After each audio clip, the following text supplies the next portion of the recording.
Dacă ai roșii în grădină și vrei să le protejezi mai bine de dăunători, există un truc simplu pe care mulți nu-l folosesc, dar care chiar funcționează. Pune usturoi între rândurile de roșii. Nu este un mit și nu este doar din bătrâni. Usturoiul conține substanțe naturale cu efect repelent, iar mirosul lui puternic ține la distanță o parte din dăunătorii care atacă roșiile.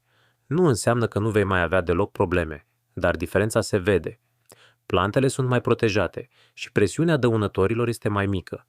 Eu folosesc metoda asta de ceva timp și am observat clar că acolo unde pun usturoi între roșii, plantele sunt mai sănătoase și mai puțin afectate.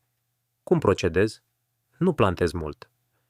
Pun câteva fire de usturoi între rânduri, la o distanță decentă, astfel încât să nu încurce roșiile. Nu trebuie să aglomerezi, doar să creezi un fel de barieră naturală. Un alt avantaj este că usturoiul nu concurează puternic cu roșiile pentru nutrienți, deci poate sta liniștit între ele fără să le afecteze creșterea. Și mai este ceva important, folosind usturoi, reduci nevoia de tratamente chimice.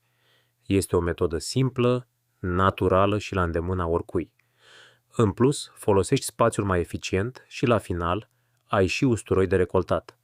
De când aplic acest truc, roșiile mele sunt mai echilibrate și rezistă mai bine în fața dăunătorilor. Așa că, dacă vrei o metodă simplă și naturală, merită încercată. Pune usturoi între roșii și vei vedea că ajută mai mult decât ai crede.